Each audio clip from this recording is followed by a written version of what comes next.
Good morning. Welcome to Walking Boxing.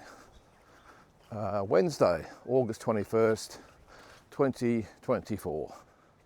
And a lot better day today than what it was yesterday, I can assure you. Still rained a lot overnight, but this morning is nice and fresh. Still a little bit damp underfoot, but looks like it's going to be a beautiful day. Neil's very happy today as well. No hiding under the umbrella. First of all, I hope you all enjoyed the Oscar De La Hoya video yesterday. I had quite a few messages about that. Everyone checked it out. Couldn't miss it, I suppose. Just going up there. It was all over social media. Look, as long as Oscar's happy, that's the main thing, isn't it? At his age, well, I am his age, would I be jumping around in a G-string or whatever the hell it was with my partner?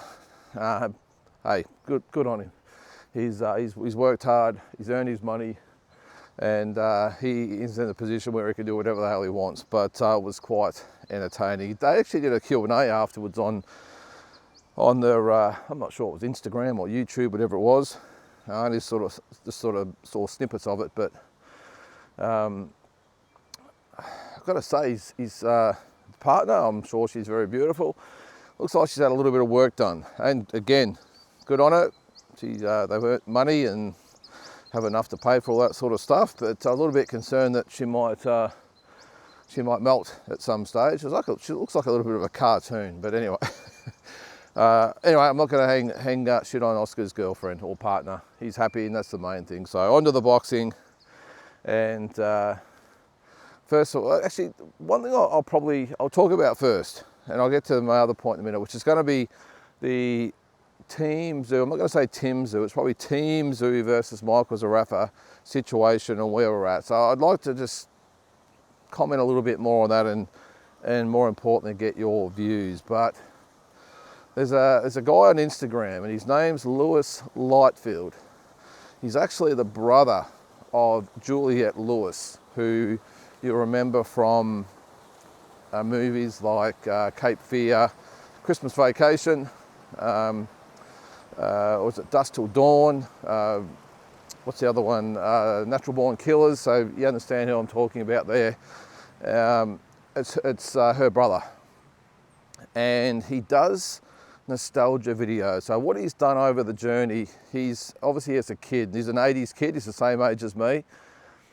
He's gathered videos, he's obviously just videotaped absolutely everything over the years, and he's got this whole library of his old videos, and he puts together these 80s nostalgia videos. And fair dinkum, if you're the same age as me, it actually gets you quite, not only nostalgic, but emotional sometimes. They're just awesome videos about how good it was back in the 80s, probably compared to how we have it now. And he's put out one this morning, being very unapologetic about his thoughts on the world and where we're at now compared to the way we had it back in the 80s. And it was just, don't get me wrong, there wasn't the years where I was out and about. I was only in my teens, but I remember it just like it was yesterday. And the video's put up, it's just fantastic, and sort of got me thinking. Well, in the video, by the way, it's got all, the great movies of the 80s, the music, just everything, and not just that, even just the political scene and just the way we were. And then we got today, and you had some examples of what it's like today and how it compares, and it just doesn't. But anyway, it got me thinking how just good it was back in the 80s with boxing. Again, I was only in my early to mid-teens, but they really were, just for me, the best memories I have when it comes to boxing. And I know the 90s were great, and even some parts of the 2000s were great. I must admit, look, even though we've obviously got some great fights happening at the moment, it was just different back then, and maybe that was my age, I don't know. Very impressionable. I was just obsessed with America and boxing over there and everything else. And I just remember, even early on, I still remember, even though I was only very, very young, I remember Duran Leonard 1. I remember Holmes Cooney. What a fight, or build up to that fight there was.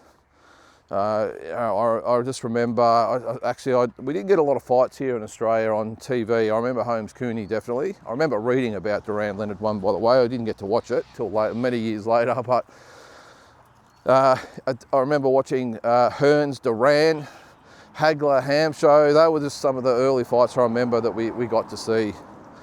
But it was just the stars themselves. As I said, Leonard, Hagler, Hearns, Duran, Holmes, just all, and Mike Tyson obviously entered the scene in 19, well, he won the world title in 86, but I suppose what I'm getting at, it was just the stars that we had. And I know we have stars these days, and we've had stars over the years, but for me, as an impressionable young kid coming up, just being obsessed with boxing, to have just those stars, and I'm only just naming a few. I remember back, Boom Boom Mancini, Hector Camacho, Aaron Pryor, Alexis Arguello. I mean, just these great fighters. And I remember, not watching them, I read about them all the time. I think I've said on here before, we didn't have obviously the actual fights on TV, so I'd get my boxing magazines every month, 5, 6, 7 of them, whatever it took.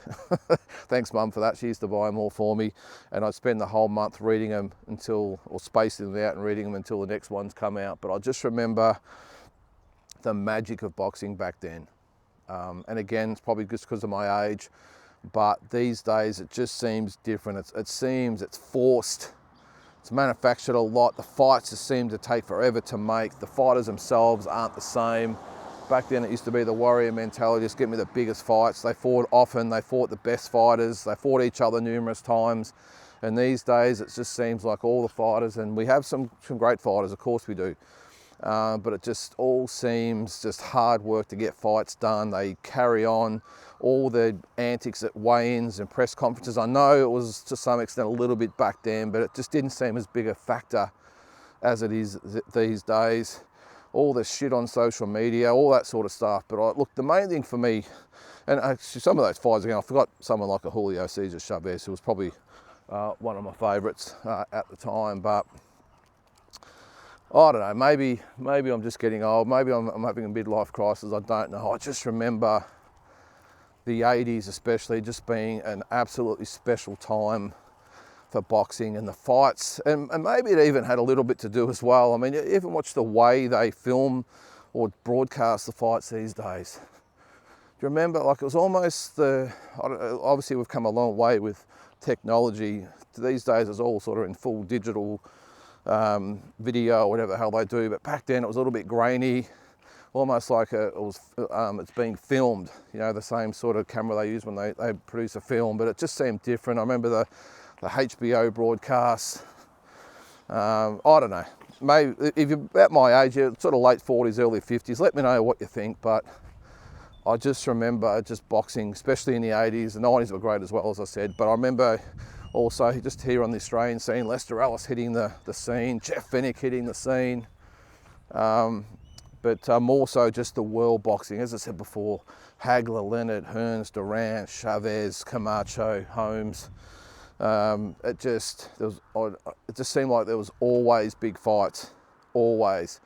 But anyway, I'm sort of rambling on a little bit about that. I just saw the video this morning about how great the 80s were for music and movies and music, and it just got me thinking back to my younger years, my first sort of taste of boxing and how it made me feel. But anyway, I wanted to quickly also touch on the Team Tszyu versus Michael Zerafa situation. Now, if you haven't seen this in the last couple of days, Main Event are rolling out it's old footage, by the way. Well, old and new, of Michael Zerafa back in the day when he was supposed to fight Tim Tszyu. And we won't go into that. We all know what happened there. We've all got our own points of view. But they interviewed Michael and about his upcoming fight, but also back then, if you remember back to 2021 when Tim and Michael Zerafa were supposed to fight, and again, regardless of what happened, they didn't fight. But in the lead up to it, they had the sit down, and Michael Zerafa brought up the Mickey Hatton line, and again, if you don't know, it's Ricky Hatton, of course, ended Tim's dad's Costa's career. and Michael Zerafa thought he'd make a play on that, and you could see it really got under Tim's skin. And now we fast forward to 2024, and Michael was interviewed a couple of weeks ago by, was it 2 or 3 weeks ago, whatever it was, by Ben Damon, and reiterated that, you know, Mickey Hatton's back and he wants the zoos and everything else, and hasn't really been a lot said from Tim and Nikita, because Nikita's been brought into this as well in this day and age, which is why I said Team Zoo, not Tim Zoo. And I suppose the question I have is, I understand that Main Event have got the agenda, and maybe No Limit have got the agenda of maybe obviously matching Michael Zerafa up with either what's probably going to be Nikita and then maybe Tim down the track. But the question I have is am I just imagining things? Because I brushed it off. Is this something that Australian fans actually want? Now, I'm not going to cast my aspersions either way, but the fact that No Limit look like they have the agenda of definitely maybe matching up Nikita with Michael Zerafa, and then maybe potentially with Tim. Main Event definitely want it. Lots of eyeballs on that event, lots of interest in it, which means lots of dollars, of course. But I must admit, in my own opinion, I brushed it off to some extent, thinking, well, yeah, that's smart by Michael. We all saw what happened against Lara back in March, and I get it. He wants to be back amongst amongst it all, and so I understand him maybe being a tad controversial to get it out there and get people talking about the fight. But if I'm being completely honest, I didn't really take it seriously. Well, I didn't think that the powers that be would really be taking it seriously, especially when it comes to Tim. I can understand they maybe had the Nikita fight in mind, hence Michael Zerafa being on Nikita's undercard next week. But is this really a fight that you guys out there want to see? Are they just beating the drums and hoping something will happen? Or do we actually think, or do they actually think that the boxing fans really want this? Because I'm neither here nor there. I think when it comes to Nikita, I think that's definitely a fight that probably makes sense. You know, what is Michael, 32 I think now, Nikita's 26, 27. And he's going to have to at some stage really step up, and maybe they see Michael Zerafa as that guy. So I sort of understand that. But when they're starting to throw Tim into the mix, I for one never thought or don't think that No Limit, Glenn Jennings and Tim Tszyu really think that's going to happen, or really give that a chance of happening. But obviously, if they're starting this whole narrative and putting the clips of him and Tim Tszyu up and everything else, maybe there's something that you and I don't know. That maybe this is exactly what they're aiming for, big payday, big numbers, I don't know. But again, the question is, do you/we really want to see those fights? And if I'm being completely honest, I really don't care. As I said, the Nikita fight probably makes sense, but the Tim Tszyu fight, in my mind, makes zero sense. The only way it would possibly make sense would be that Tim is unsuccessful against Murtazalyov, and he's out of the gang of the 154 pounders, and he needs something to come back to, something to get his career relaunched. And the opponent would obviously make sense that it's Michael Zerafa. But I must admit, I thought that they would be just almost laughing off the attention that's being put on the fight all of a sudden again, because they're looking at, obviously Murtazalyov, they're looking at Virgil Ortiz, they're looking at Sebastian Fundora, they're looking at Terence Crawford. So I just don't know where the Michael Zerafa thing fits in, but maybe I'm just reading it wrong, because, as I said, that seems to be the agenda that they're starting to push. You see the clips on Main Event, you see little grabs on social media, and some, as I say, where there's smoke, there's fire. And if it happens, whatever, I'll watch it, but it's just not a fight that I must admit I'm excited about whatsoever. Now, maybe if Michael, I'm not really rating next week's fight at all, but let's just say he comes back, he has another fight or two and maybe beats Nikita, okay, I can see the narrative, but it's purely, if it's beating the Tommy Browns of the world and then talking your way into a Tim Tszyu fight, I just don't see the sense in that from Tim Tszyu's perspective. But look, if Michael Zerafa gets the fight, hey, good on him.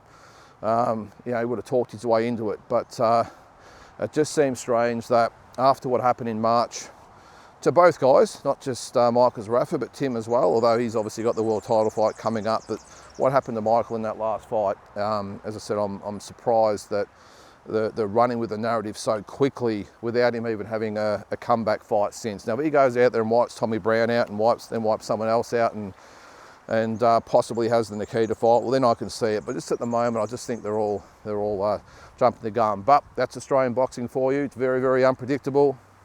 Sometimes the fights they make just don't make sense. But I suppose it all just comes down to the no limit model. You know, they need to put on big fights, main event too as well. And of course they need to make money to keep the business viable. But anyway, that's just my 2 cents. Maybe I'm just reading too much into it, but what do you think? Do you want to see, let's forget Nikita for the minute. Well, actually, no, we'll put him in the mix. Do you want to see Nikita Tszyu versus Michael Zerafa and potentially Tim Tszyu versus Michael Zerafa? Or is it just simply a beat up, you don't care, you don't give a shit? Let us know, because I'm interested in what you have to say about it. So guys, that is it on this beautiful Wednesday. I'm going to finish walking Neil and then get into the day. So I hope you have a great day, and we'll catch you tomorrow.